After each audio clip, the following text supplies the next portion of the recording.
Olá, meus amigos, tudo bem? Estamos de volta aqui para a gente dar continuidade ao nosso curso de Direito Comercial sobre títulos de crédito. Nós vimos na aula passada toda a teoria geral dos títulos de crédito, analisando os princípios relacionados a títulos de crédito, e agora vamos dar sequência à nossa matéria, analisando a natureza da obrigação cambial e a classificação dos títulos de crédito. De início, eu já digo a vocês que essas aulas são aulas de aproximadamente 50 minutos e esses vídeos acabam ficando muito pesados, o que dificulta depois a circulação desses arquivos. A primeira aula eu gravei num arquivo inteiro e ficou muito pesado, não havia o que fazer com ele. Então eu seccionei o arquivo, em algumas partes e disponibilizei no YouTube.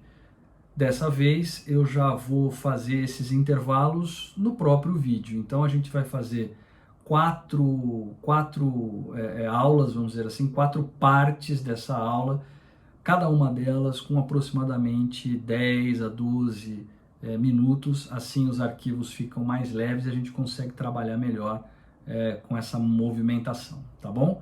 Então a gente vai fazendo aí a aula, a gente vai seguindo na aula e eu vou dizer a vocês, olha, agora vamos fazer um intervalinho, eu então interrompo o vídeo e depois eu recomeço o vídeo de onde nós paramos, para que a gente continue então a nossa aula, compatibilizando as nossas necessidades acadêmicas com as imposições da tecnologia, tá certo?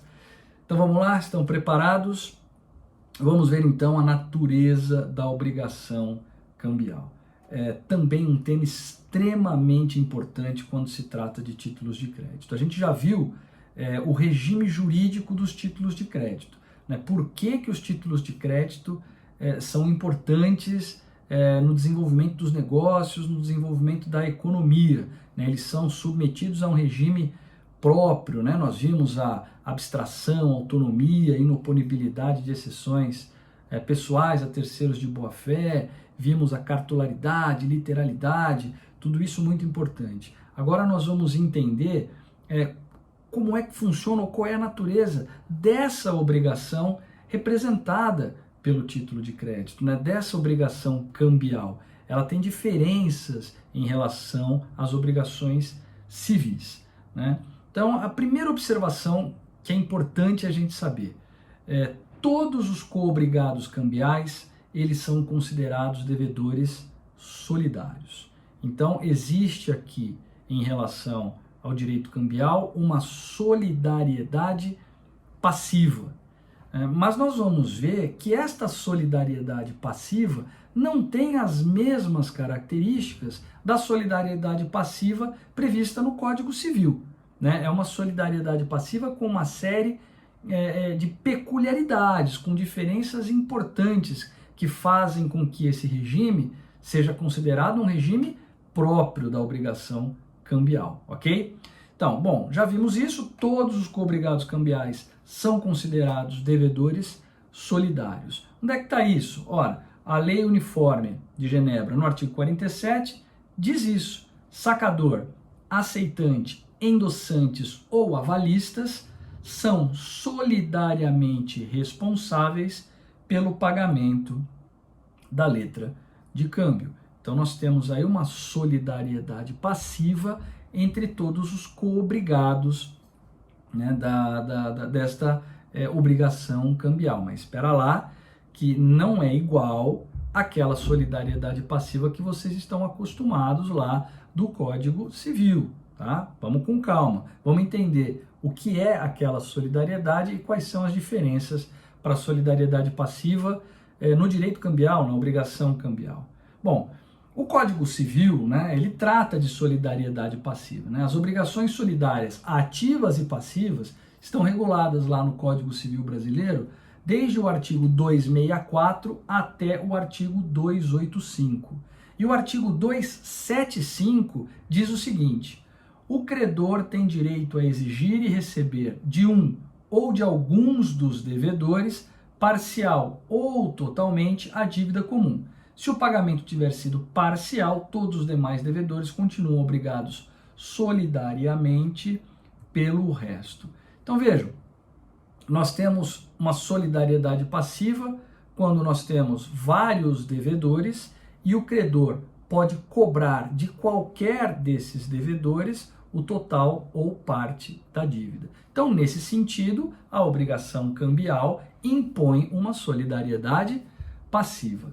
Entretanto, o credor solidário, o credor cambiário, ele pode, atendidos determinados requisitos que são próprios da obrigação cambial, exigir de qualquer devedor ou qualquer dos devedores, seja ele avalista, endossante, endossatário, emitente, o pagamento do valor total da obrigação. Mas veja, como eu disse várias vezes até agora, essa solidariedade é peculiar e impõe algumas diferenças, notadamente em relação ao exercício do direito de regresso. Então veja, nós temos vários devedores, este credor cambial poderá cobrar de qualquer desses devedores cambiais, endossante, avalista, endossatário, enfim, emitente, até aí nenhuma novidade. Uma observação, existem alguns requisitos próprios do direito cambial, nós vamos ver daqui a pouco, mas para que vocês não fiquem ansiosos, por exemplo, a necessidade de protesto para cobrar coobrigados, né? O emitente, o devedor principal não, mas os coobrigados sim, então algumas peculiaridades, mas até aí tudo ok. Temos um credor, vários devedores, o credor pode cobrar de qualquer um desses co-devedores, e isso é solidariedade passiva. Mas, quando nós falamos do direito de regresso de quem pagou, aí existem diferenças fundamentais. Vocês lembram que é o direito de regresso, né? O co-devedor solidário de quem foi exigido o pagamento da dívida poderá exigir dos demais co-devedores as suas cotas partes. É assim que o Código Civil disciplina essa questão. Então, eu sou um dos co-devedores solidários, são 10. Eu sou um dos co-devedores. Se eu fui exigido, se a mim foi exigido o pagamento integral da dívida, eu tenho que pagar integralmente a dívida e aí eu vou cobrar dos meus co-devedores a cota parte de cada um em regresso. Bom, será que é assim que acontece com a obrigação cambiária? Vamos ver que tem diferenças. Quais são as diferenças? Basicamente, 3 diferenças. A primeira diferença, nem todos os co-devedores têm direito de regresso. Nem todos. O devedor principal daquela obrigação cambial não tem direito de regresso em relação aos demais co-devedores, né? Nós vamos ver que há uma hierarquia entre as obrigações cambiais. Quem que é o devedor principal? Por exemplo, é o emitente, né, do título, né? É quem assinou o cheque, por exemplo, esse é o devedor principal, né? É o sacado numa duplicata mercantil, é aquele que tem que pagar numa duplicata mercantil. Esse chamado devedor principal, se ele pagar, ele não tem direito de regresso contra mais ninguém, porque ele é o devedor principal, ele é o devedor original daquele título de crédito. É a partir dele que aquela cadeia de obrigações cambiais surgiu.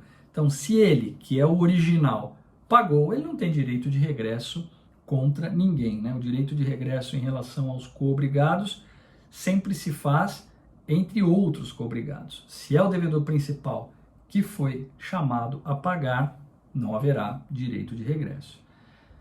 Segunda diferença importante, não existe direito de regresso dos devedores posteriores em relação aos devedores anteriores. Como eu disse a vocês, há uma hierarquia entre as obrigações cambiais. E eu vou explicar o significado dessa diferença e dessa hierarquia depois do pequeno intervalo que nós vamos fazer para respeitar aqui os limites de volume de informações no vídeo, tá bom? Então vamos fazer um intervalinho e eu volto explicando essa diferença daqui um pouquinho, tá bom? Já já a gente se fala.